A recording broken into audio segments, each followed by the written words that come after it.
yeebazibwe. Praise Jesus. Kamaffe yeebazibwe. Praise Jesus. Kiki ky'oyagala mbagambe? What do you want me to speak to them? Ne Katonda n'ataba mubi.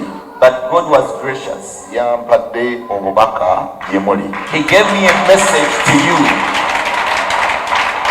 Olwekyo suubira nga tonnava mu kifo kino. For that reason, expect before you leave this place Nti Katonda agenda kwogera n'obulamu bwo. that God is going to speak with your life.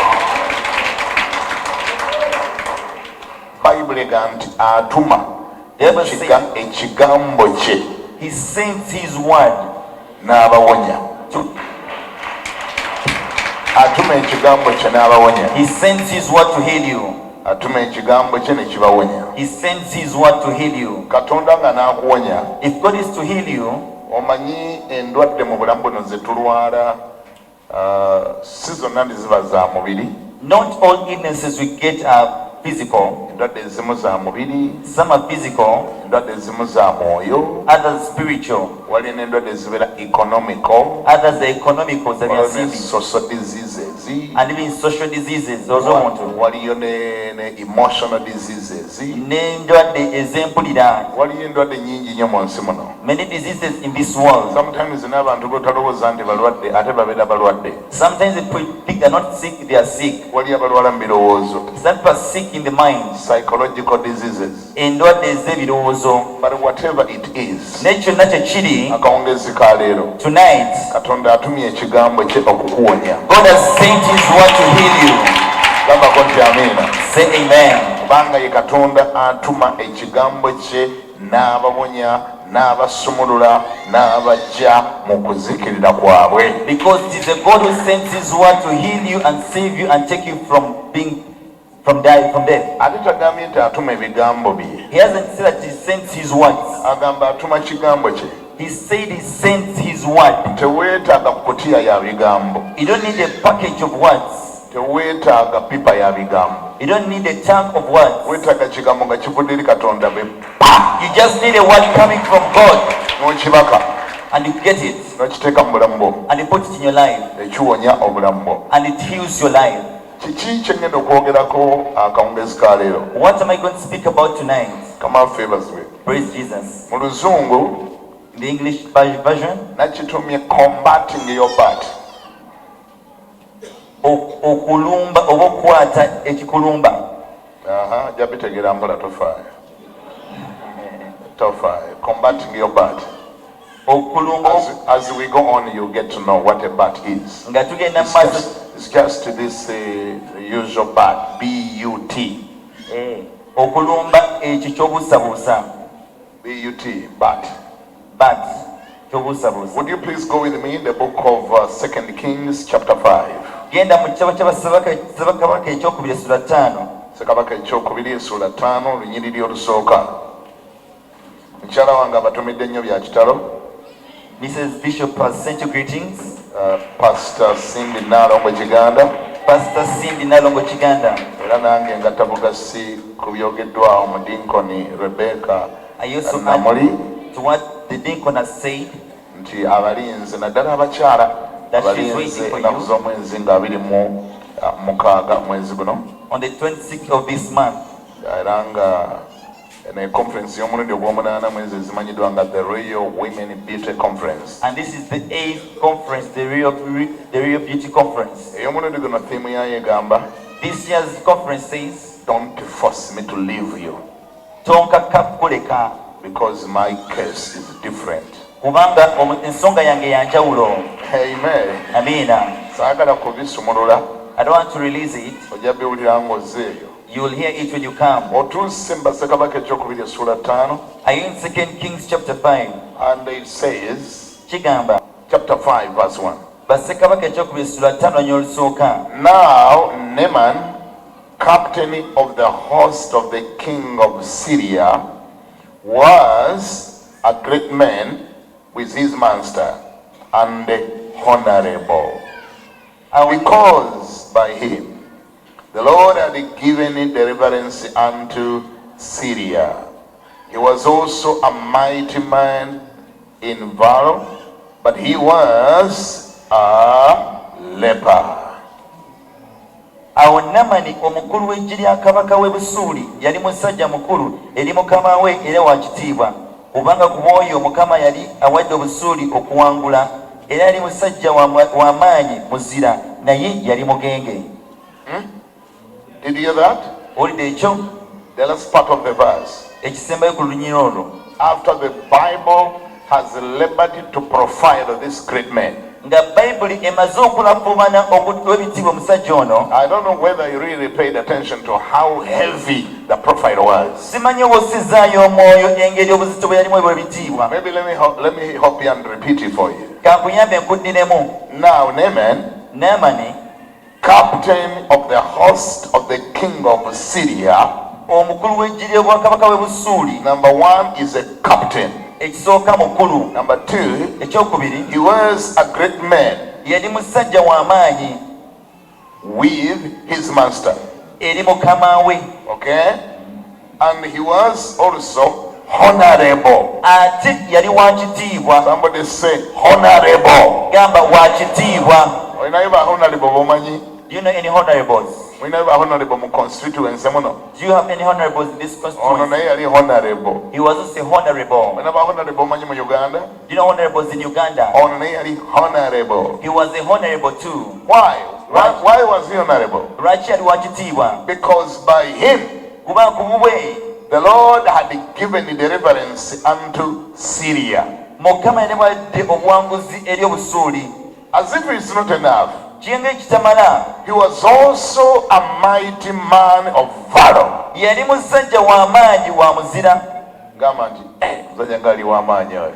Omusajja nga yali wa maanyi oyo. But now the last verse n'ate akasembayo start with the word but.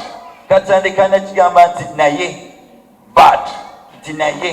But he was a leper. Naye yali mugenge. But he was a leper. Yali mugenge. This is how bad the devil is. Bwanti sitaani bw'ali omubi ennyo. This is what exactly the devil does to people. Kino sitaani akola ddala abantu be. Sitaani kino kyakola abantu. This is what the devil does to people.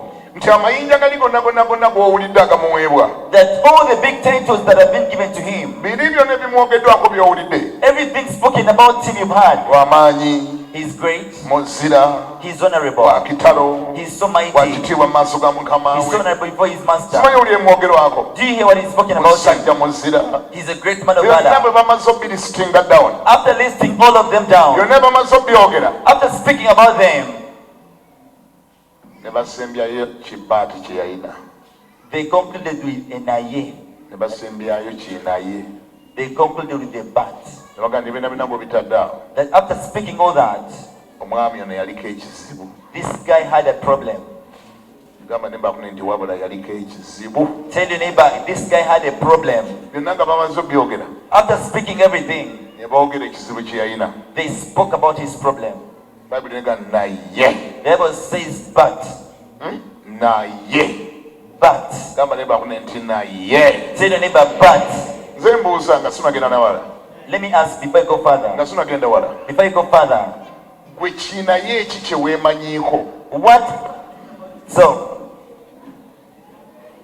Kiki ekyo gy'otabeera abantu bwe babeera bakwogerako nga baprofilinga. What is that when people are speaking about you? Nga bannyonnyola. When they're trying to explain. Nga boogera ku bulungi bwo. When they're speaking about your beauty. Nga boogera ku buzira bwo. When they're speaking about your being valor. Nga boogera ku bye wali okoze. They're speaking about what you've done before. Kiki ekyo? What is that? Ekibaleetera okugamba nti naye. That makes them speak but. Kiki ekyo? What is that? Buuza naye bakule nti kiki ekyo? Ask your neighbor, what is that? Bwe baba bakunyumyako. When they're speaking about you. Kye batuukako ne bagamba nti naye. When they reach at that point, they say but. Wangi? Yes. Kiki ekyo? What is that? When they're speaking about you, as they're concluding what they know about you, they say, but he's born again. He loves the Lord. There's no service he misses. He offers. But that guy is a rumor monger.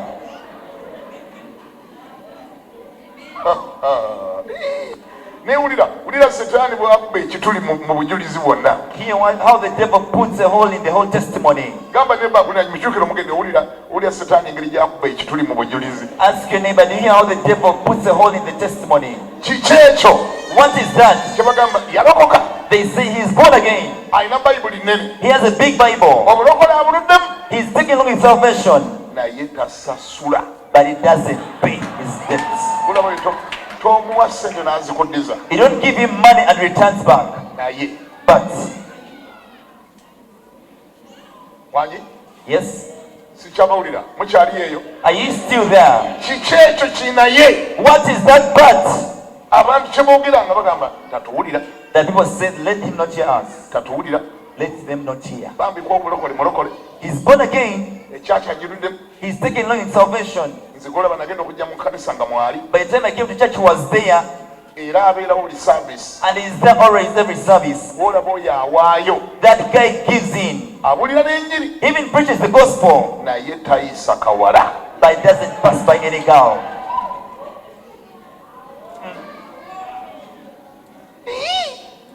Ulira Setaani engeri gy'akuba obujulizi n'abukubamu ekituli. Here how the devil puts a hole in the testimony. Binaye ebimu mu bulamu buno. Some parts in our lives. Binaye. The parts. Ebimu mu bulamu buno. Some of the parts in our lives. Ffe tubyeteekako. We attach unto them. Ebirala baatuzaala nabyo. Others we are born with them. Ebirala biri circumstantial. Others bya mbeera. Ebirala tobirinaako na control. Others have no control over them. Waliwo kino naye kyeboogera nga gwe tokinaako na control. There are some parts they speak and you have no control over them. Oboolyawo nga teyalina choice yo. It wasn't even your choice. Naye maama nga kikuliko. But then it attached to you. Binaye ebimu bikyusika. Some parts are changeable. Ebimu tibikyusika. Others are not changeable. Byetaaga kisa kya Katonda nga Katonda nnyini yakikyusiza. They need God himself to change it. Wali awulira ngambeko nti amiina? Can somebody say amen? Binaye ebimu it's not your choice. Some parts sina kusala woko. Some of the parts are not even your choice. You just need the grace of God to change it. Kiringa abantu okwogeraho ne bagamba. Sometimes I speak about you and say, muwala mulungi. She's a beautiful girl. Ayambala bulungi. She dresses to kill. Ayina figure. She has a great figure. Naye yabula kamuwasa. But she has no one to marry her off. Nabagamba bannaye kati kimwogedde mwagala nze nkikolere ki? And then as a result, what can I do about that issue? Kati mwagala neewase. Can I marry myself in?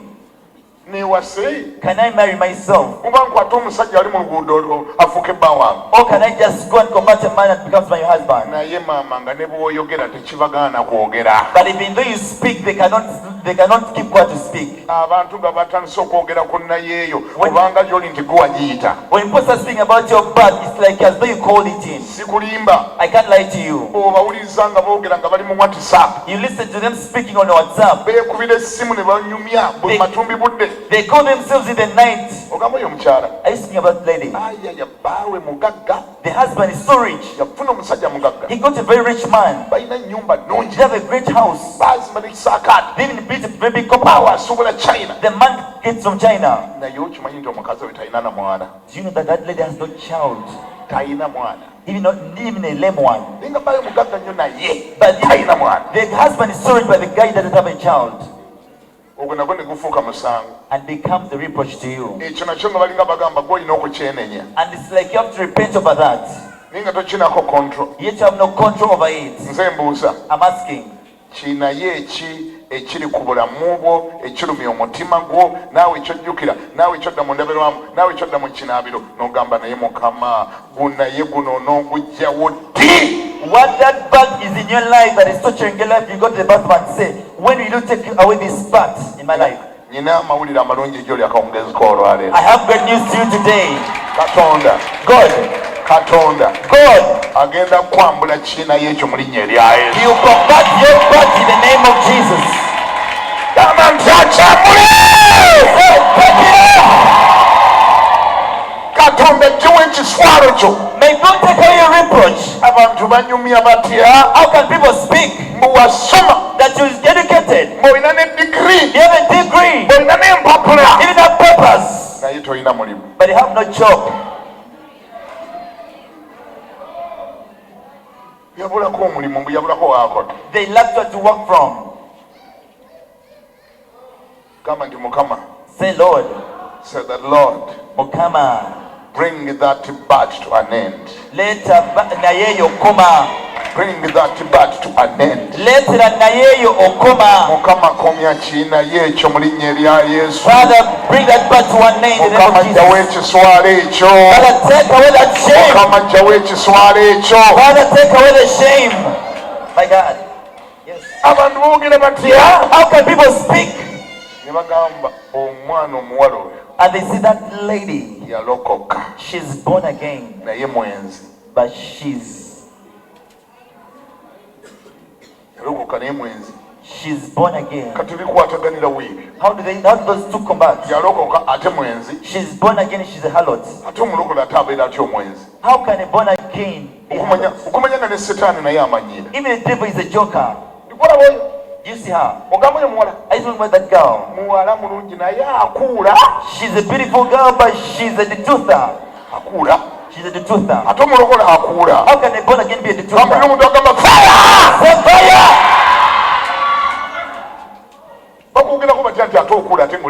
How can they see that you're born again into a detuther? She's a no joker. Even last year, she was dating over 4 men. Another plaiting hair. Another was buying the dress. Another renting a house. All of them, she was detouthing them. Tell the neighbor, fight for me. It should never come close to you. Say that shouldn't have been you. Say amen if you believe it. But yes, it's like people speaking. Haji, thank you for coming. Clap for Haji.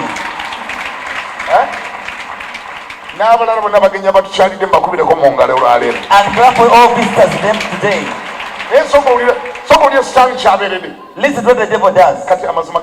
This is what the devil does.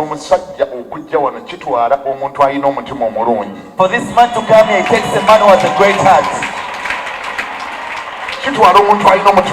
It takes a man with a great heart. And who is patient.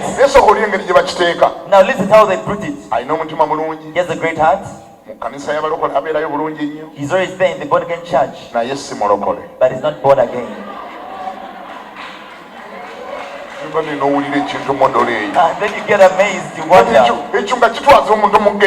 Can that thing take people to hell? Do they buy salvation? Are those who are born again first pay? Do yourself a favor and live this place born again in the name of Jesus? Yes. But olwalero buli muntu ogenda kunoonya kiina y'ekyo okisimbulize mu bulamu bwo kikuveeko mu linnya lya Yesu. Today everybody is looking for their birth and they take it from their life in the name of Jesus. Omuvubuka omuto, a young man, omuvubuka omuto, a young man, nga bakyogera, and they say omuvubuka mulungi, he's a good looking man, talina buzibu bwonna, he has no problem, yalokoka, he's born again, buli service agibaamu, every service is there, okakkamu, he's so humble, naye awunya akamwa, but he stinks, the mouth stinks. Fire, gamba kuna fire, fire. Say fire. Gamba fire. Fire. Even standing amanyira. The devil is a joker. Somebody is standing ngiri amanyira munna yaman. See how the devil joke Muhammad. Soma mu Uganda. Bichebi manyidwa bawanguru yetwatandikide. Awo Namani omukulu w'enjiri ya kabaka. Webusuuli yali musajja mukulu ekyo kimu eri mukama we era nga wakitiibwa ebyo bibiri kubanga ku mwoyo mukama yali awadde obusuuli okuwangula ebyo bisatu era yali musajja w'amaanyi ebyo bina muzira bitaano naye but uza neighbor ulinanye. Ask your neighbor. Before you go further, where do you see your butt? Where is it? Where do you see your butt? What side? Where does the neighbor see the butt? Maybe they've never taken caution to listen to what people know about him. He has never taken caution. You know Jesus, yali musajja ngali honest nnyo. He was a very honest man. Olunaku lumu One day, yakola ekintu mwenna abali wano he did one thing, all of you here, kye muteekwa okukola that you must do. oba ffenna kye tuteekwa okukola. What all of us must do. Yesu yabuuza abayigirizwa be, Jesus asked the disciples, yababuuza he asked them, nti abantu bampitaani. what do people call me? Wali otuta omutawaana? Have you ever taken that precaution? Wali otuta omutawaana? Ever taken that precaution? Bw'oba ng'oli pasita, If you're a pastor, wali otuta omutawaana n'ofunayo abakristaayo bo nga bataano have you got the precaution to ask your congregation n'obabuuza n'ogamba mujje wano mumbulire naye mumbulire mazima and tell them, come and tell me the truth, gye muyitirayitira eyo where you go passing by? abantu banjogerako biki? What do people speak of me? Abantu bampitaani. Who do people call me? Yesu yakikola. Jesus did that. Abasajja abasemaka abali wano, The married men here, abazadde the parents abali wano, here, wali otuta omutaana n'otuuzaawo abaana bo have you taken the precaution to sit down your children nobagamba baana mu olwaliro temuntya, and tell them, today don't fear me, njagala mumbulire amazima tell me the truth, gye muyitirayitira eyo? why you go passing by? Abantu bampitaani. What do people know me about? Ani ali akikoze owaniko omukono omukulabe? Who has ever done that? Raise up your hand. Kitegeeza temwagala kuwulira bye bakwatako, It means you don't want to listen to what people know about you. temwagala kuwulira bye biboogerwako. You don't want to listen to what people know about you. Ekitegeeza temuli willing kukyusa. It means you're not willing to change. Ani awulira ngambeko nti amiina? Can you say amen? Ekyo nakyo kikole, Do that too. nakyo kikole. Do that too. President Museveni, President Museveni, the same nabyabufuzi by the way, I'm not a politician by the way. President Museveni President Museveni, ayina ebibi bye n'ebirungi bye, he has his great acts and his bad ones. naye ekimu kimwewunyizaako mu ligiimu ye. One of the things I'm amazed about his regime, Katonda era amuyambe kisigalewo. and I pray that it remains, Yawa bannayuganda freedom of speech, he gave the Ugandans freedom of speech, n'akkiriza n'amalediyo mangi ne gatandikibwawo, and he accepted many radios to start up, nga tayagala bantu mulimba bagenda gyali bamugambe nti bakwogerako kino nga tebakimwogerako. and doesn't want people to go speaking ill about him, that what they say different. Ayagala buli amuvuma amuvumire ku lediyo nga yaawulira, He wants people to abuse him on radio when he's listening, ng'alonda mu by'anaatereeza. and he chooses what to correct. Alonda mu by'anaatereeza ebinaamulema nga bimulema. He chooses what to correct and what to not correct. Tewaliwo kitundu kya Uganda watali FM station. There is no part of Uganda without an FM radio. Abantu bakwata amasimu gaabwe ne boogera. People get their phones and start speaking, N'anoonya engeri gye yeetereeza. and then such as a way about to prepare himself. Simanyi oba abamu ku mmwe abali wano ekyo wandikigumiikiriza. I don't know if you would have been patient with that. N'okkiriza wabaawo akafo we bakwogererako olondemu by'onootereeza by'onoosobola ne by'otoosobole. And you accept people to speak about you and you change what you can. Kuba mwenna nva babuuza no babuuza wali otuta omutawa n'okumanya ebikwogerwako gy'osula. I've asked you, have you ever taken precaution to understand what people speak about you?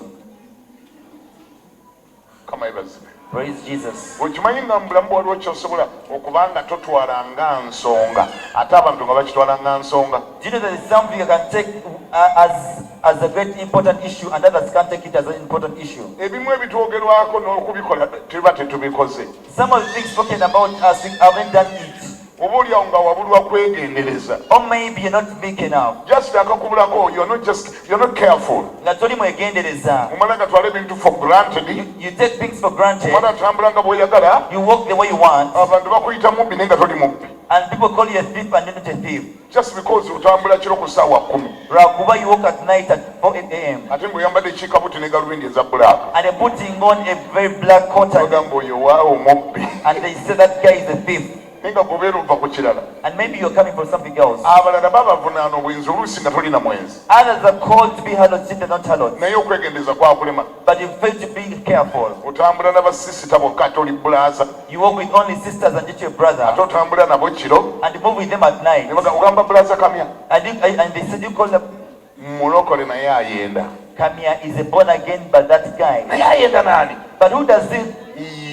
Tobalaba ne sisita Nabankema. Don't you see them with that sister Nabankema? Aveewo Nabankema afulume wa Nabankema ku ssaawa 6 ogw'ekiro. He leaves Nabankema's house at 12 a.m. Bambi nga temwali mugenze ku kyoto mwakola ekyoto ewa Nabankema. And yet you had made an altar at Nabankema's place. Nkama yebazibu. Praise Jesus. Ate mukiriko babiri mwekka. And you're only two in that, on that altar. Tewali kyabaddewo nothing happened. naye obuteegendeza kati bukwogezaako. You're not being careful, it's been spoken of. Manji sometimes wetaaga n'okuwulira bakwogerako biki. You need to understand what people speak about you. Ebisoboka okukyusika obikyuse. What you can change, you change it. Ani awulira ngambeko nti amiina. Can you say amen? Ebyonoona erinnya lyo obikyuse. What spoils your name, you change it. Naye how can you precisely deal with your bad? Osobola otya okwasaganya nayeeyo n'ogisiimula mu bulamu bwo. And you erase it from your life.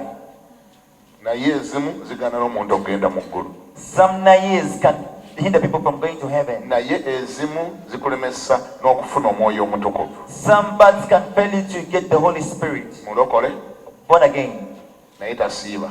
but doesn't fast. Akoona emmere okuva ku Mande paka ku Mande, January paka ku December. He- Naye bambi mulokole. He's born again, but eats food throughout the year. Ayina appetite. He has a very huge appetite. Ayina appetite emuganya kusiiba. He has an appetite that doesn't permit him to fast. Kagamba naye ezimu eremesa n'okukolagana ne Katonda. Some bads can fail you to contact with God. Nze mbuuziza I'm asking, kiki kye weemanyiiko nga kyetaaga okukyusa? what do you know about yourself that needs to change? Ekiri mu buyinza bwo okitandikirewo. What is in your authority, you change it. Ekyetaaga ekisa kya Katonda tumwegayirire Mukama akyuse naye eyo. What is the grace of God? We seek him and he changes that bad. Nayamani Naaman, yali asirikidde nayeeye he had kept silent with his bad. nga taginyega Wouldn't speak about it. ng'agibiseeko. He had covered it. Yayambala nga bawulidde ng'ayambala nga kaputeeni And he dresses up like a captain.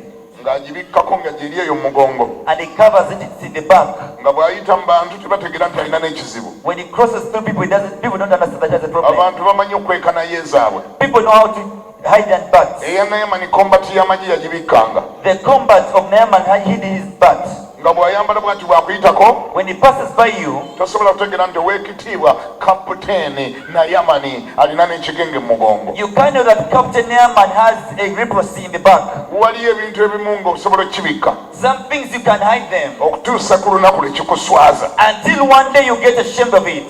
Wali awulira? Are you hearing? Waliyo ky'okweka You can hide something okutuusa ku lunaku lwe kikuswaza. until one day it ashames you. Nabagambye naye ezimu I've told abantu you. abamu tebalina mu kontro yaazo. Some bad people are not in control of them. Kintu kikubeerako nga kiswaza nga tolina nakyakikolera. Something ashames you and have nothing to do about it. Waliwo omukyala yali banka manager. Some lady was a bank manager. Yajja wange mu ofisi nangamba musumba. She came to my office and said, Pastor, Osobola kunnyamba otya? how can you help me? Ne mugamba gwe banka manager omulambo kyetaaga obuyambi bwonna. I asked the bank manager, do you need any help? Nagamba musumba He said, Pastor, ndi mukazi nasoma I'm educated. era kyobulaba nze banka manager wa banka eyo. And that's the reason why I'm the bank manager of that branch. Naye musumba nkoye n'ekiswalo. But Pastor, I'm tired of this shame. Ate ng'ennaku ezo nalokoka. And yet I got born again those days. Naye musumba But Pastor, nina abakozi bensupervise nga basukka 40 I supervise over 40 workers. nga bondaba nyambala n'entonya. You see, I dress up to kill. Sokola b'emmotoka mwe nzijidde. Just look at the cab coming from. Nina amaka gange ndi mukazi mufumbo. I have my own house. I'm a married Naye woman. musumba nyina enkinka by'amaziga. But Pastor, I have something that makes me shed Naye tears. mugamba kiki ekyo? I asked her, what is it? Nagamba musumba ngw'ensimbu. But Pastor, I'm epileptic. Ngw'ensimbu ate olusinguira ku mulimo. I'm epileptic, and sometimes I have those issues when I'm at work. Abakozi ne bajjawo ne banjoolayoola bajjuniya bange. My juniors come to gather me up. Kati nafuuka kyakusekerwa bantuuma n'amannya. Now I became a laughing stock. I have some other names. Era bwe yali ayogerebye n'atulika n'akaaba. When she was speaking that, she broke down and cried. Nagamba musumba Mukama asobola kunnyamba atya? She said, how can God help me? Kikulimba ngw'ensimbu. I'm epileptic, Pastor. Emabega eyo nagwanga omulundi gumu mwezi. Those days I used to fall down one time in a month. Naye kati ennaku zino kyali nyangwa buli wiiki ne bajja ngenda okudda engulu nga banneetoolodde bambiseeko obuleesu abakozi benkozesa. But of late I fall down every week and my workers come and collect me down. Sikyalina kitiibwa mu maaso gaabwe. I no longer have respect before them. sikyalina na moral authority. I have no moral authority. Wali ebintu ebimu ebiswaza nga kikuggyako ne moral authority. Something is shameful and they take your moral authority from you. Ng'oliko gunaye nga gugyawo ne moral authority. You have a part and takes away ekitiibwa kyo. Ne mugamba wategedde. I said, you know what? Tukaabirire Katonda. Let's cry unto God. Ayakuwa bino byonna byonna by'oyogeddeko. Who gave you everything you've spoken of? Asimulewo gunaye guno mu linnya erya Yesu. To rub out this part in the name of Jesus. Kubanga Bayibuli egamba. Because the Bible says. Bayibuli egamba. The Bible says. Nti omukisa gwa Mukama gwe gugaggawaza. It's the blessing of God that makes man rich. Ate bw'amala okugugaba tagatta buyinike wamu nagwo. And after giving it out, he doesn't add sorrow to it. Mulaba Setaani kyakola? This is what the devil does. Setaani addira omukisa Mukama gw'akuwadde gwe waalibadde osanyukiramu, gwe waalibadde osekera, waalibadde n'enseko zo, waalibadde n'ekitiibwa kyo, addira omukisa Katonda gw'akuwadde n'aleeta kiinaye n'akiwummuza mu libe. The devil gets your blessing, whatever you've gotten, and then he puts a very big sorrow inside it. Abantu bakusuubirira okubeera nti waalibadde osanyuka beera muli mu maziga. And yet you are in tears. Sikulimba. Abantu balisuubidde okuba nti waalibadde osanyuka. People expect you to be happy. Abantu bonna nga bagamba osanyuka. People expect you to be happy. Nabagambye ddabi naye ebimu byekweka. Oyita mu luguudo abantu nga tebakitegedde nti okirina. I said some names hide themselves and you pass by the road and people don't know you don't have it. Nga kweka gy'osula osula okaaba. Yet you sleep crying at home. Abantu babakwegombesa. People are all admiring you. Abantu bavuga maama oyo yamala. And they say that lady is already done. Omukazi gw'olaba yamala. That woman is already finished. Maama batambula batudde. They walk when they're Maama seated. basula mu bisaakaate. They sleep in compound houses. Ennyumba zaabwe ziri ku lusozi. The houses on the mountains. Bagenda ku vacation buli mwezi. They go to vacation every month. Naye nga gw'omanyi ekisula ky'okukaabya amaziga. Yet you know what keeps making you cry at night. Obulamu bwo nga bulimu ekyagaana. And your life has something that failed you. Sikulimba ebireeta amaziga biwera. What brings tears are very many. Kiyinza okubeera ku ggwe wennyini. It may be upon you yourself. Kiyinza okubeera ku mwana gwe wazaala. It may be upon the child you give birth to. Bwe kitabeera ku mwana gwe wazaala. If it's not the child you give birth to, kyandeba ku bbaawo. it may be on your husband. Abantu bagamba wamala. People are saying you're already finished. Naye ng'omusajja adda kiro ku saa 10. Yet the man comes back at 4 a.m. Tayisa sikaati. They don't pass by any skirt. Afungula sikaati ne bw'ojambaza ekinu akifungula. They undress every skirt, even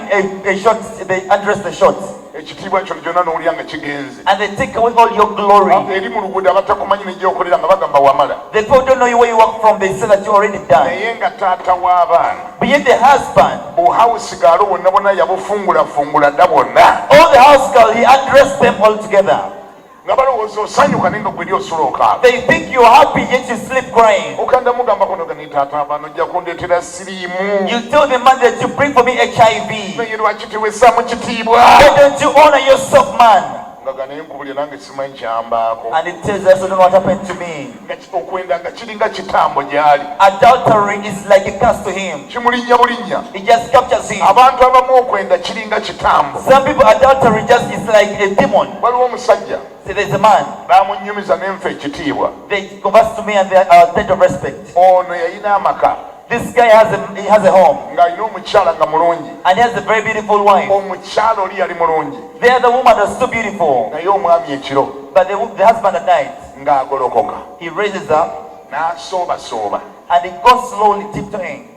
N'ayita mu mulyango. And passes by the front house door. N'agenda mu lukuubo house girl gye yasulanga. And goes to the room where the house girl sleeps. N'agwira house girl. And sleeps with the house girl. Omukyala teyasooka kumanya. The woman didn't first understand. Sooka nga kubuuza naye taata w'abaana. He asked, but this man, ku ssaawa 9 ogw'ekirabira ngalazeewa. where does he go at 3 a.m. in the night? Emala nga nadda.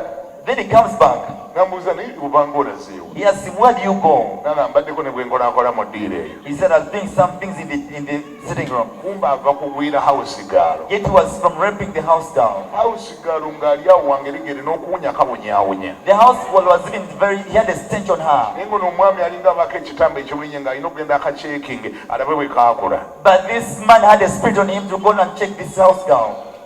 Mukazi n'agamba naye. This woman said back, taata bano bangolazeewa. where do you go in the night? Mu kisenge mwe tusula ekiri self contained. The bedroom we sleep in self-contained. Ebinaabiro mwe biri ne toilet. There is a bathroom and toilet. Sigamba nti bugenze mu toilet obuulawo zeewa. It's not that you go to the toilet. Where do you go? omukyalo olunaku lumu n'akizuula yasooba mpola n'akizuula nti omukulu abeera agenze kugwira house girl. One time this woman also tiptoed and followed this man to go to and see the man. Okusooba ne kufuuka kwa buli lunaku. The tiptoeing became daily. Omukazi ne bimunyiwa. And this woman was tired up. Olunaku lumu one day omwami nga akoze n'obukodyo. This man had devised plans. Yali akoze obukodyo nga n'oluggi aleka talusibye. He had devised plans. He wouldn't lock the door. N'alyoka asimba obunkenke. And then tiptoes. N'afuluma. And he leaves. Asooka mulaba bw'ati ng'alaba yeebakidde ddala. He first see the lady sleeping total. N'asimba obunkenke. And then tiptoes. Omukyalo n'oluusi ng'aba awulira. One day, sometimes the lady is hearing. Omukulu nga n'oluggi aleka taluggadde asobole okugenda amangu. And he leaves the door open and goes past. Kati omukyala olunaku lumu n'afuna endebe enkalu. One day this woman got an empty tin. N'agitega mu mulyango. And put it in the road.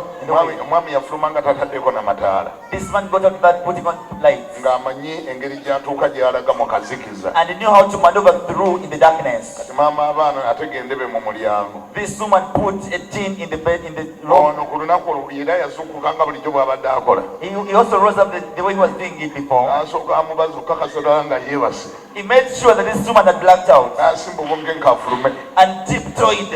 Olwaggula bw'ati oluggi yagwa mu ndebe. By the time he opened up, he fell in the empty tin. Endebe The tin is making noise. Abenzi beekaza. You know, people are that trust so much drive. Omusajja yaboggola n'okusinga endebe. The man shouted more than the tin. Bwaki yakodde endebe n'omulyango? When dog put a tin in the walk. Maama abaana nambuuza naye taata abaana nga tonnaboggola nnyo obadde olaga wa? The woman asked, where were you going before you back at me? Obadde olaga wa nga tonnaleekaana nnyo? Where were you going before you back at me? Bw'amateeka mu nju yange. The day say you put it in the house. Simanyi owulira? Are you hearing? N'agaboggola agayina. Even has energy to back. Naye abadde agenda kugwira house girl. But I was going to sleep on the house girl. Kati oyo Now him, yalina guuna yeegwe. he had his butt. Ono omukyala si mubi. This woman is not ugly. Mukyala mulungi. She's a very beautiful woman. Alina ne ka make-up. She even has makeup. Alina ne ka lipstick. She even has lipstick. N'enjala nkole. She has made up Alina ne nails. eyelashes. She has even eyelashes. N'ebisigo bikole. She had made up eyelashes. Naye nga gwe naye gugamba ono omwami. But then he was telling this man, Naye era alabika. but Waliwo ky'atalina kali ka house girl kalabika ke kakirina. something she doesn't have the house girl has. Mpulira omuntu agamba nti ekyo kinaye fire! Let me hear somebody say fire to the butt. Can you imagine? Bakwogerako batane bakikunyumyako nti taata w'abaana musajja mulungi, ennyumba yagizimba, He built his house. abaana abaweerera, He pays for the children's school fees. fees asasula. He pays the fees. Naye agwira ba house girl. But he captures and falls under the house girls. Agwira ba house girl. He sleeps with the house girls. Bakikwogerako bati ekyo. How do they speak about that? Naye olunaku lumu, But one day, Nayamani aba mu kinaabiro ng'anaaba, as Naaman was in the bathroom bathing, n'ajja yeerabira tawulo, he forgot his towel. okutwala tawulo mu kinaabiro. To take his towel to the bedroom. Nayamani Naaman, n'ayita omukozi wa waka, he called the house girl, housemaid, the housemaid. mwana gompadde ne sente. He's giving me money. Family y'omwe teyingirangamu kinaye kyonna. Let your family have no any parts.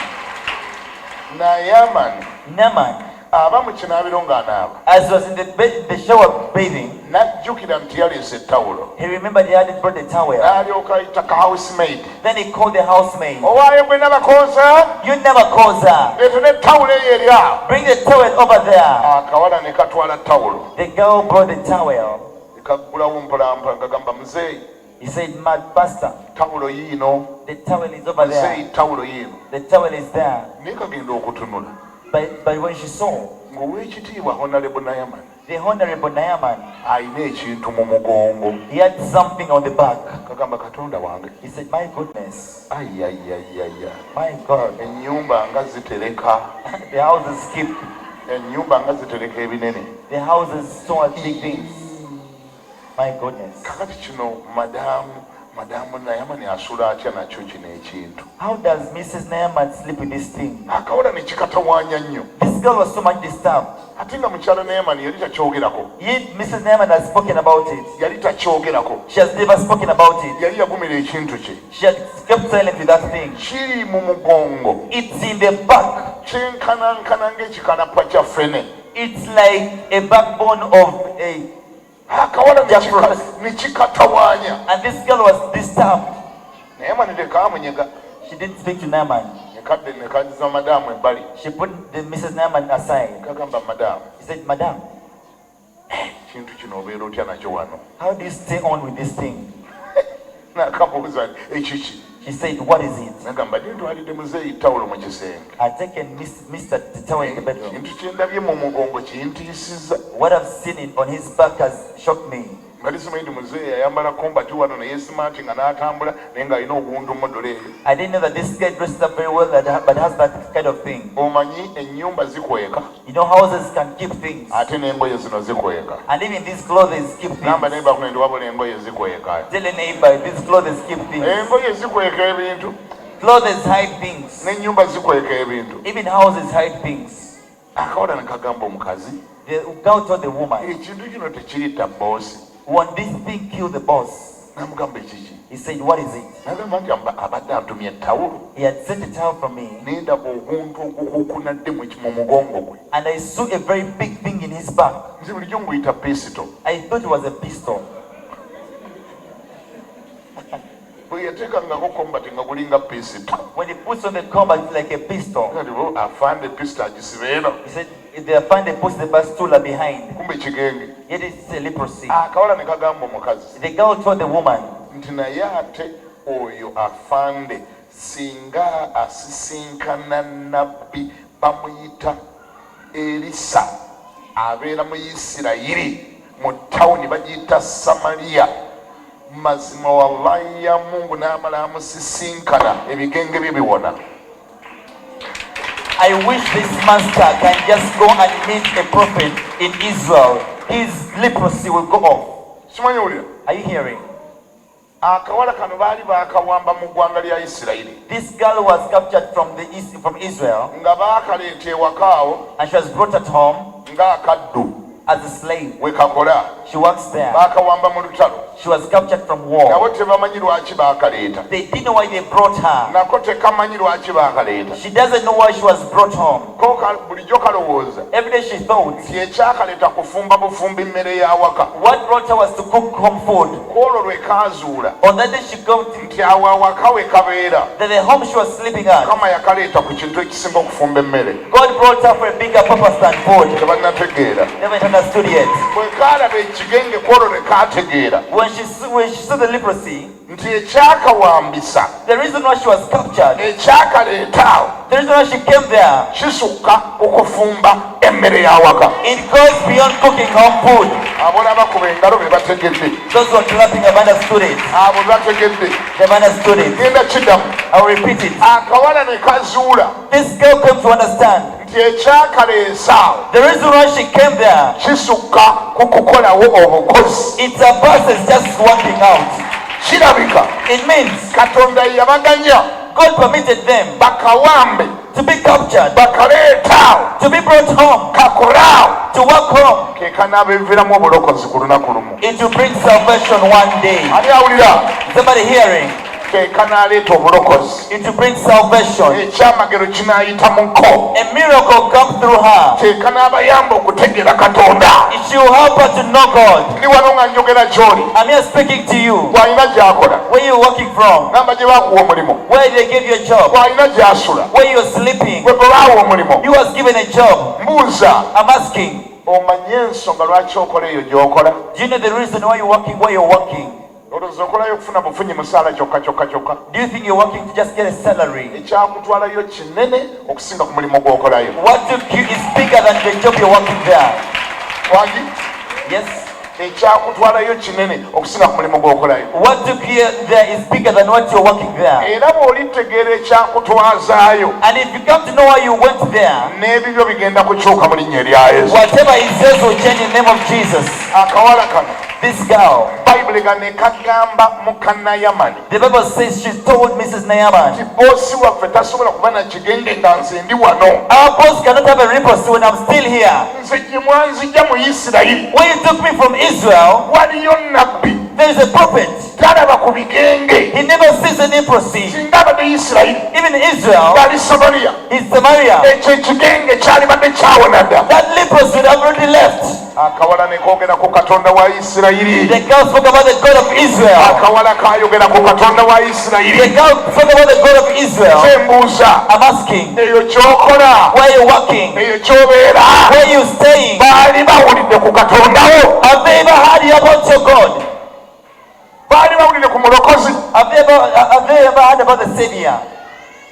Baali bawulidde ku Yesu. Have they ever heard about Jesus? Wali oseyalinzeeko nabo ky'olina. Have you ever shared what you have with them? Musumba oyogera otya nabo nga be bakukozesa. Pastor, how can you speak to them as yet you just employed Musumba them? tolina nawe otandikira kwogera. You can't even start to speak about it. Bali oli bosi wange mugagga muzibu. My boss is more than rich. Olina onoonya neweyisa ekigambo muga nti Yesu akwagala. Even you look for what this pastor wants that Jesus loves you, Bane nga tolina bw'ekimugamba. and you have no way to tell them. Ayinza n'okikuliisa. They can even make you eat that one. Ayinza okikuliisa oli bwe nange tolina w'okiyisa. There is no you can take that word from your Ate ne mouth. bwe ntunuulira obutunuuliza embeera zange. Even when I just look at my situation, Oyinza n'okibagamba ekya Yesu n'agamba nti Yesu yali akoledde kinga ffe tukukozesa. they may even ask you, what has Jesus done for you when you are being employed here? Kano akawala ebyo byonna tekaabirowooza. This girl didn't think about whatever that was spoken. Kano akawala ebyo byonna tekaabirowooza. She never thought about anything of that kind. Ko kaagamba She just said, bantumwe wadde munkozesa. even though I'm just employed here, Naye ndabika nnyina kye nnyina kye mutalina. but I think I have what you don't have. Wangi? Yes, Ndabika nnyina kye nnyina kye mutalina. I think I have what you don't have. Ndabika nnyina kye mmanyi kye mutamanyi. I think I know something I don't know about. Mukkirize mbazigirire. Permit me to tell you, Nti gye mwanzijja where you took me from Isirayiri Israel, waliyo Katonda omulamu. there's a living God. Gambako nti amiina. Say amen. Mwana wa Mukama ali wano. Child of God here, Totyanga kwogera ku Katonda gw'olina. never speak about the God you have. Newankubadde nga gw'obuulira alabika ng'ali waggulu okusinga. Even when the person speaking about has a bigger Sigala God, ng'oyogera Katonda gw'olina. still speaking about the God you have. Leka landiroodi akiwulire. Let the landlord hear it. Kuba tomanyi by'ayitamu ekiro. You don't know what she goes through at night. Oyinza omulaba nga yina nnyini mayumba She may be the owner of the houses, naye ng'alina kiina ye. but she has a bat. Agw'ensimbu. She has a Wadde leprosy. yenna nnyini nnyumba naye ng'agw'ensimbu. She's the owner of the house, but she's epileptic. Ebintu bisula bimutuga ekiro. Things struggle at night. Ebintu bituga abantu. Things struggle people. Obalaba mu mayumba ebintu bibatuga. You see people in the houses, but they're struggled at night. Omusinga n'ekirala kimukutte mu bulago kimutuga. Afuluta. They're just making noise. Just making noise. Naye nga yina nnyini mayumba. But she's the owner of the houses. Ekyo tekigaana bintu mutuga abanga talina Yesu. It doesn't help people to be struggled. N'olwekyo totyanga kwogera ku Yesu gw'olina. Never fear to speak about the Jesus you have. Ogereko ogenda kubaako b'otaasa. Speak about it, you'll save some people. Ani awuli agambe nti amiina. Can somebody listen to me and say amen? Ogera ku Yesu gw'olina. Speak about the Jesus you have. Leka boosi akiwulire. Let the boss hear it. Nti waliwo ky'olina ky'atalina. That you have something that she doesn't have. Ani awuli agambe nti amiina. Can somebody say amen? Yambye leka boosi gw'okolera naye awulire nti olina Yesu. Let the boss hear that you have a Jesus. Nambira omuntu oyo akulina. Tell your neighbor. Lekera okutambuliza Yesu mu kikapo. Stop moving Jesus in a basket. Ng'olinga atunda emmumbwa. As though you're selling this. Lekera okutambuliza Yesu mu kikapo ng'olinga atunda emmumbwa. Stop moving Jesus in a basket as though you're selling. Yesu mukuba abantu mu maaso. Put this in people's eyes. Tobuuza nti ate bennababulya bajja kugamba oba olina Yesu lwaki ate okola wano. Bakube Yesu mu maaso balina ebizibu nga ssente zaabwe tezisobola kubiggyawo. People have problems and money cannot take it out from him. Balina ebibatuga ekiro. People speak stumbling them. Oyo omwami omulabira. You see that man over there. Oyo bosi omulabira. You see that boss over there. Alina ebimutuga ekiro. Things struggle him at night. Nga ssente ze tezisobola kubiggyawo. And his money cannot save him. Abantu balina ebitasobola kuvaawo na ssente. People have things that cannot be taken up by money. Nga Yesu yekka asobola okubayamba. It's only Jesus can help them out. Olwekyo obanga gwe kawalaako. If you're that girl, Obanga gwe kawalaako. if you are that girl, Tosirika. don't keep silent. Yogera ku Yesu wo. Speak about your Jesus. Bategeeze Yesu wo. Tell them about your Jesus. Bagambe Yesu wo. Babuulire Yesu wo. Speak about your Jesus. Ajja bayamba mu linnya erya. Wakomyewo okusomasoma tuwulire tunaava wano. Abo abasuuli baali batabadde bibiina baali batabadde bibiina ne banyaga ne bajja mu nsi ya Isirayiri omuwala omuto. Awo n'aweerezanga muka Namani awo n'agamba mugole we nti singa mukama wange alina ennabbi ali mu Samaliya n'ennabbi ali mu Samaliya kale yandiwonye ebigenge bye. mpulira awo ne waba ayingira n'abuulira mukama we nti bw'ati bw'ayogedde omwalo ow'omu nsi ya Isirayiri. awo kabaka w'e Busuuli n'ayogera nti kale nno n'aweereza kabaka wa Isirayiri ebbaluwa n'agenda n'atwala talanta 10 eza ffeeza n'ebitundu 6 ebya zaabu n'emiteeko gy'ebyambalo 10 n'aleetera kabaka wa Isirayiri ebbaluwa ng'ayogera nti kale nno ebbaluwa eno bw'eriba ng'etuuse gy'oli laba nkutumidde Namani omuddu wange omuwonye ebigenge bye. awo olwatuuka kabaka wa Isirayiri bwe yasoma ebbaluwa n'ayuza ebyambalo bye n'ayogera nti nze Katonda nzite era nnamye omusajja ono n'okutuma n'antumira okuwonya omuntu ebigenge bye. naye mulowooze mbeegayiridde mutegeere bw'anoonya kyanannanga okuyomba nange. awo olwatuuka Erisa omusajja wa Katonda bwe yawulira nga kabaka wa Isirayiri ayuzizza ebyambalo bye n'atumira kabaka ng'ayogera nti lwaki okuyuza ebyambalo byo? ajje nno gye ndi kale anaamanya nga mu Isirayiri mulimu nnabbi. awo Namani n'ajja n'embalaasi ze n'amagaali ge n'ayimirira ku luggi lw'ennyumba ya Erisa. Erisa n'amutumira omubaka ng'ayogera nti genda onaabe mu Yoludaani emirundi 7 kale omubiri gwo gulidda gy'oli naawe oliba mulongoofu. naye Namani n'asunguwala n'eddirayo n'ayogera nti laba mbadde ŋŋamba nti taaleme kufuluma gye ndi. n'ayimirira n'asaba erinnya lya Mukama Katonda we n'ayisayisa engalo ewali ekifo n'awonya omugenge. Abana ne Falufali emiga gy'e Damasiko tegisinga bulungi mazzi gonna aga Isirayiri? siyinza kunaaba omwo nemba mulongoofu? awo n'akyuka n'agenda ng'aliko ekiruyi. awo abaddu be ne basembera ne boogera naye nti kitange nabbi singa akulagidde okukola ekigambo ekikulu tewandikikoze? kale tonsinga ennyo bw'akugambye nti naaba obe mulongoofu? awo n'aserengeta n'ennyika mu Yoludaani emirundi 7 ng'ekigambo bwe kyali eky'omusajja wa Katonda. omubiri gwe ne gudda nate ng'omubiri gw'omwana omuto. kubira Yesu engalo nga ziwera. Clap your hands to Jesus. kubira Yesu engalo nga ziwera. Clap your hands to Jesus. obudde tebusobola kuŋŋanya kwogera ku byonna ebisomeddwa. Cannot permit me to speak about whatever has been spoken of. nga byonna ebiri wano binyuma. Yet everything is so amazing. naye njagala kumaliriza bwe nti I want to finalize it like this.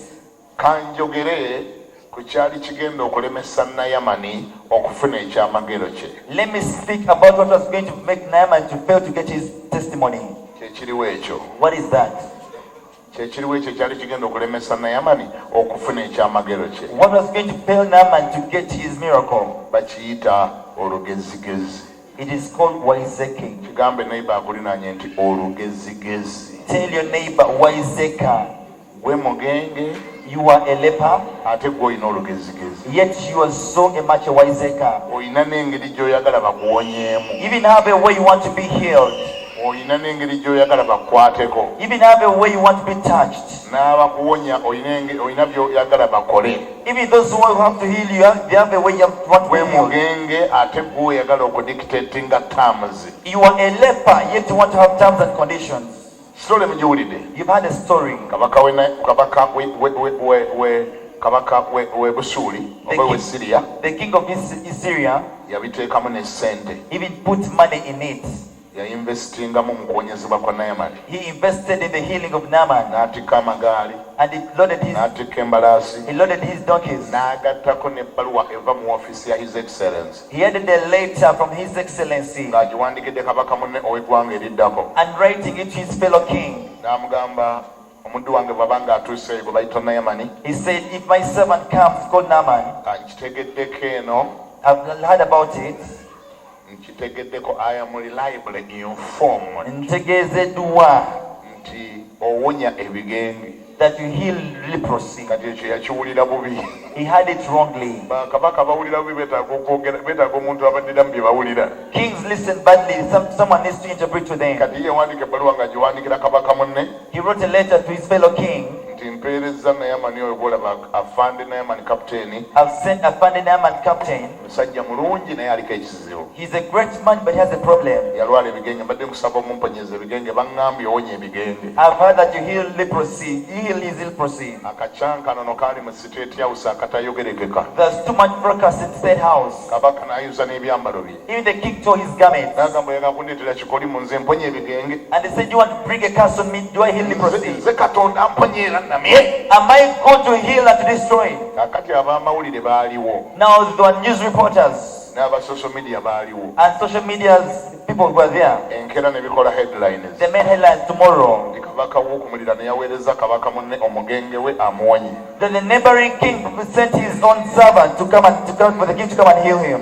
Naye kabaka ono wa Isirayiri n'ayuza n'ebyambalo bye. Even the king of Israel tore his garments. Naye amani enkeera ye n'alaba manyanga Elisa nabbi n'alaba headlines. Elisha the prophet saw the headlines. Elisa ye teyabeeranga mu lubiri. Elisha used not to be in the palace. Ate teyabeeranga na mu capital city eya Yerusaalemi. And wasn't to be in the capital city of Jerusalem. Yabeeranga ku kaala ak'ebbalibbali awo koonyoomanyoma baakayitanga Samariya. He was in the outskirts of the city. It was in the city called Samaria. Elisa n'aweereza information. Elisha sent information. N'agamba kabaka totawaana kwambulamu ngoye zo na kweteeka vvu mu mutwe. Omugenge gwe baaweereza muweereze wano e Samariya naawe onootegeera n'abantu banaategeera n'oyo anaategeera nti mu Isirayiri mulimu nnabbi. He said, don't bother tearing your clothes and putting the clothes on yourself. Send him and they will know that there is a prophet in Israel. Kabaka ekyo teyakimalamu budde n'amuweereza e Samariya. The king didn't waste any time. He sent him to Samaria. Amagaali ga Naamani konvoy yonna n'eyolekera e Samariya. The whole convoy went to Samaria. N'epaakinga mu compound ya Naamani. And it parked mu compound ya Elisa. and it parked in the compound of Elisha. Konvoy nga yakabi nno ssebo. It was a great convoy. N'atuuka n'abuuza nabbi Elisa tunaamulaba? Shall we see the prophet Elisha? Omudinkoni n'agamba katuyingireyo twogereko naye. The deacon said, let's enter and speak to him. N'amugamba ssebo omukulu Elisa ebweru waliwo konvoyi y'amaanyi nnyo, waliwo amagaali, waliwo embalaasi, naye kuliko namba za Siriya, kirabika omukulu avudde Siriya. He said that outside that there is a great army, there is a great convoy with all the horses and now place from Syria. Agambye mbu gwe watumizza bamuleete wano awone ebigenge. He said that you sent someone to come be brought here to be healed of leprosy. Gerekaasi manyanga Elisa Elisha teyali bano abasumba abavaliwenga ennyo be basabira okusinga Mukama. He wasn't like these pastors who value more those who pray than God. Ye bw'omusiŋŋaana asaba asigala asaba. When you find him praying, he stays praying. Amaafa ebaziwe. Praise Jesus. Omusiŋŋaana asaba asigala mu ssaala. When you find him praying, he stays in prayer. N'amuweereza kanoti n'amugamba genda omugambe. He said, go and tell him Amagaali ge gonna agawete. all his horses, Agende yennyike mu mugga gwa Yorodaani ajja kuwona. let him go and dip in Jordan and he will be healed. Naye Amani bwe yawulira kino yawulira nga n'ewaya zivuddeko. When Naaman had this, he felt so much berserked. Yagamba nti okwo si kumanyiira kwennyini. He said, is in that being the wiseacre? Omubuulidde ekika ky'omuntu ali mu luggya wano, omubuulidde ekika ky'omuntu ali mu compound. Have you tried to explain all the glory and the titles in the man in the compound? Omunnyonnyodde ekika ky'emmotoka gye nzigiddemu. Have you explained the kind of car I'm coming? Ddayo omunnyonnyole. Go and tell him Omugambe and tell him ntumiddwa State House. I've been sent by State House Eyawa ne Isirayiri here in Israel n'eye Siriya. and even in Syria. Nange ate e Siriya ndi kapiteeni. And even in Syria, I'm a captain. Genda omugambe Go and tell him nti omuntu akyadde muntu munene. the guy who is missing is a very great man. Nolwekyo ebyokungamba ngende bugenzi mu Yorodaani si bye ngenda okukola. Don't just tell me to go and just dip myself in Jordan. I'm not going to do that. Gekasi nadduka n'agenda agamba nti omusajja agambye ye munene State House ye mutumye ate ng'ava mu State House eye Siriya ate kabaka w'e Siriya yamutumye ayina n'ebbaluwa gy'azze nayo ayina n'amagaali mangi. Elisa n'amugamba genda omugambe namugambye agende yennyike mu mugga gwa Yorodani emirundi 7 agenda kuwona ebigenge bye. Elijah told him, you go and tell him that he may go and dip himself in Jordan 7 times and be healed of his leprosy. Katuwulire ekyabaawo. Listen what happened. Nayamani waya ne zivaako. Naaman felt. Nanga mbadde simanyi nti oyo nabbi ate alina olugezigezi olwenkanidde awo. He said, I didn't know that guy was so much of wise. N'agamba basajja be bakyuse amagaali bagavuge nga bagazzaayo e Syria agende n'ebigenge bye. He said, you could ride my chariots back to Syria and I go back to my leprosy. Abaddu ne bamugamba mukama wange tuli ku ki? He said, his servants told him, what are we on? Twazze mu Isirayiri kuwona bigenge. We came to Israel to be healed of leprosy. N'agamba nti oyo musajja nzigyeko waya. He said, that man has taken my circuits off. Tassaamu bantu bakulu kitiibwa. He doesn't respect vulnerable people. Mbadde simanyi I didn't know nti ayisaamu abantu amaaso. that he can undermine people. Tasobola na kutegeera nti waakiri yali mpise nannyingiza mu counseling room n'aweweeta ku bigenge byange n'asimulako anointing oil n'alagula ebigenge ne biwona amala gantuma ngende nenyike mu mugga. Does he just send me to candy myself in the world without even calling me to his counseling room to smear and speak nice words to me? N'agamba tugende n'ebigenge kangende n'ebigenge byange e Syria. He said, let me go back in my leprosy to Syria. Abaddu ne bamugamba The servants told him, nti naye but singa abadde akugambye kukola kintu kinene ekisinga ku ekyo tewandikikoze. if he had told you to do something bigger than that, wouldn't you have done that? Tewandikikoze. He said, I would have done that. N'agamba banga kinene walikikoze. He said, if you would have done something bigger. Tubadde tuteesa nakana akatono kagondere okakole. They told him, at least you do the small thing again. Ebintu ebyo ebitono, Those small things. ebintu ebyo ebitono bitera okuzaala ebintu ebinene. Those small things give us bigger things. Ani awulira ngambeko nti amen? Can somebody say amen? Gamba nimba akulinaanyi nti gundi ggwe Tell a neighbor, bw'oba onoowona if you're to be healed, kendeeza ku lugezigezi lwo. reduce on your wiseacring. Gwe wazze. It's you who came. You can't dictate the terms. Tosobola kumalaga sanawo byakukola. Gwe wajja mu bulokole. You came to salvation. Gwe wajja wa Mukama. You came to the Lord. Gundi gondako. Please obey. Gondako. Obey. Olugezigezi lumuleeta mu kkanisa mulukendeezeeko. Reduce on that wiseacring bring to church. Buli kimu oyagala bakikole nga bw'oyagala. You want everything be done the way you want. Wakatuuka mu kkanisa. You just come to church. Wakatula eddakiika 3 ate gwe otuuse leeti ate gwe okebera ku ssaawa. You came late and you're checking all the time. Ninga tamala. He's not concluding. Yalibadde amala. He's not concluding. Wabeeranga ew'omusamize ng'olinza akoleeko nga tewakeberanga ku ssaawa. When you used to stay at that witch doctor's house, why did you check on the clock?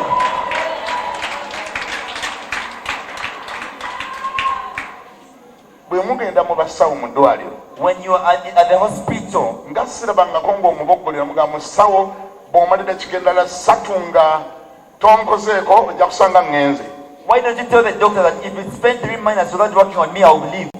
Eyo ng'ogonda. As you obey that sign, Wagenze ng'omanyi ojja kuvaayo 4 you went, no, you leave at 10, n'osingana kalayini nga kawanvu and you found a very big line, ate ng'omusawo alina okukebera nnabaana alabe ebizimba ebirimu and the doctor has to check your uterus to see the wound there, n'akubeezaawo olunaku olwamba naye era n'otayomba. and they spend a full day and don't quarrel. Lwaki olugezigezi oluleeta eno mu bya Katonda? Why do you bring your wiseacring here in church? Oba abadde osobola okwewenya ebigenge Nayamani, If you could either steal your leprosy, Naaman, lwaki tewasigadde ewammwe Siriya ne biwona? why did you stay in Syria and you heal your leprosy? Gamba neighbor ne Nayamani kendeeza olugezigezi. Tell the neighbor that Naaman reduce your wiseacring.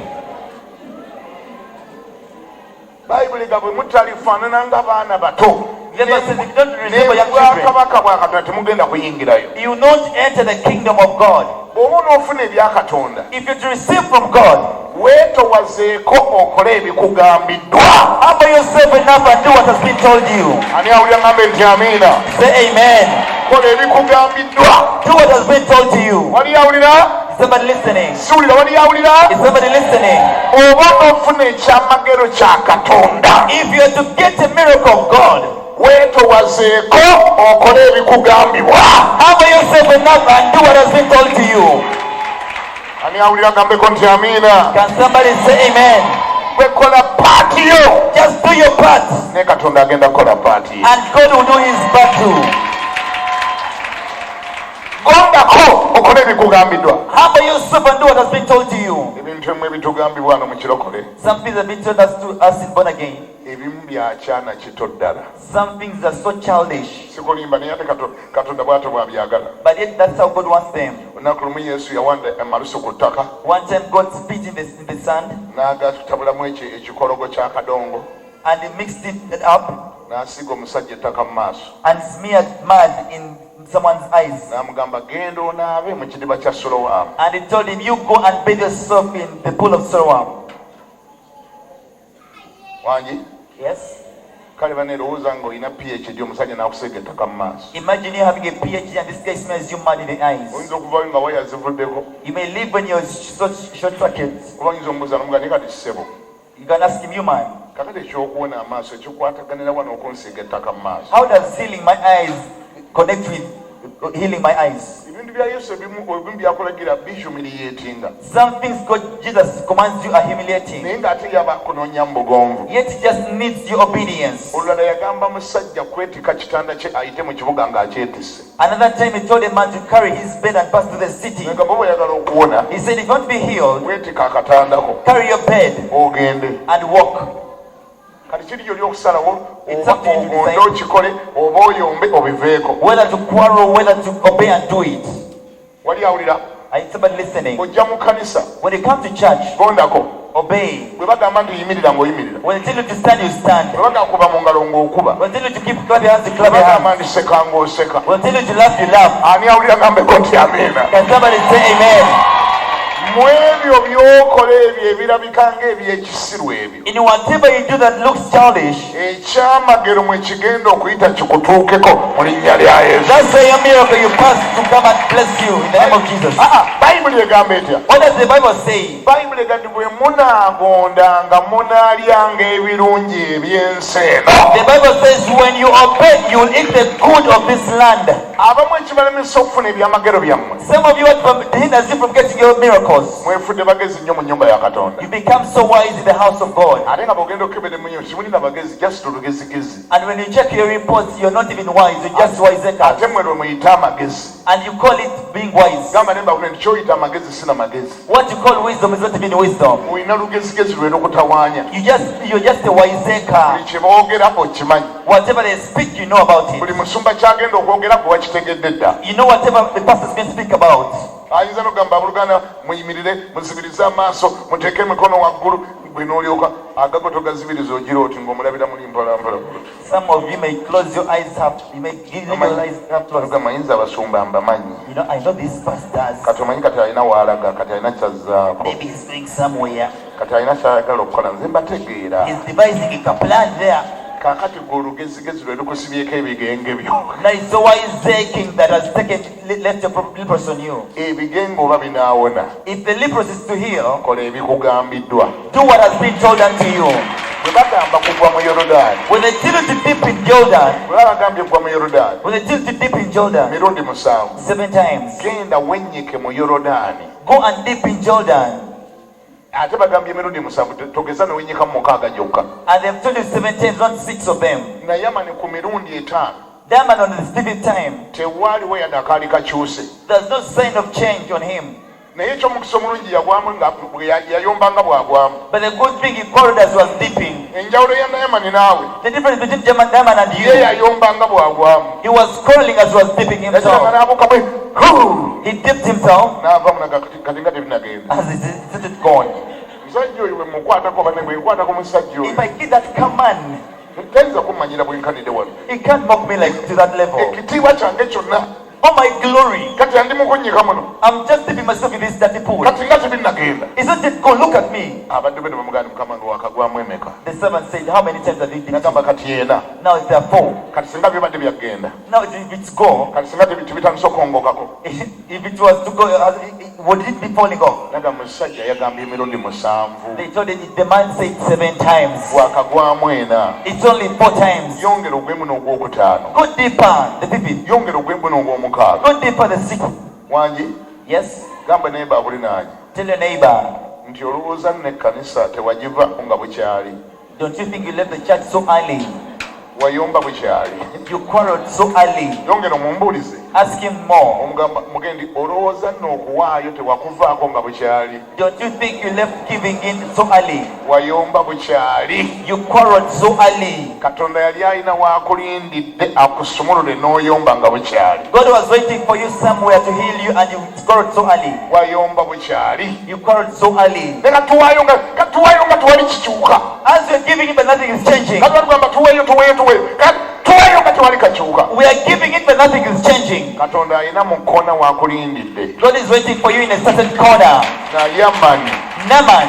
Emirundi bwe gyaggwayo mu 7. When the 7 times were done, my God.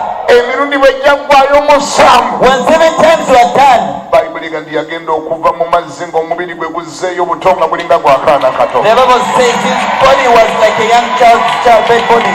Ani awulira agambe nti amiina. Can you say amen? Ffenna tuyimirire. Let's all stand up. Teeka agula emikono gyo gamba nti ya Yesu. Say, oh Lord, Nyamba nzikakkane. help me to obey. Nyamba mbeere mwetowaze. Help me to be so humble. Yesu. Oh Jesus, Nyamba njiga okukola ebiŋŋambiddwa. help me to do what has been told of me. Nyamba nkole paati yange. Help me to do my own part. Nyamba Yesu. Help me Jesus, Kubanga nze sisobola kweyamba. because I can't help myself. Nkooye kinnaye. I'm tired of this part. Nkooye ekiswalo. I'm tired of this shame Ekibadde ku bulamu bwange. that has been in my life. Nkooye ekiswalo. I'm tired of this shame. Nkooye ekinswaza. I'm tired of this shame. Nkooye ekinsekereza. I'm tired of being mocked at. Nkooye ekinjogezaako. I'm tired of being spoken of. Yesu. Jesus, Bw'oba onnyamba olwaleero. just help me today. Bw'oba ontaasa leero. Just help me today. Bw'oba onziruukirira leero. Just run unto me today. Nze I am humble enough now. sigenda bikola nga bwe njagala. I won't do the way you want it, Lord. Ngenda bikola nga bw'oyagala. I'll do it the way you want it, Jesus. Bw'oba ontaasa. You help me alone. Bw'oba ompenya. You heal me. Bw'oba onsumulula. You alone redeem me. Ewwo gye nzize. To you alone I come. Gwatansekerera. You doesn't laugh at me. Gwatansekerere. You don't laugh at me. Gwatali munnanfuusi. You is not a wiseacre. Gwatangoba. You want to chase me away. Bw'oba onnyamba. You help me, Lord. Mu linnya erya Yesu. In the name of Jesus.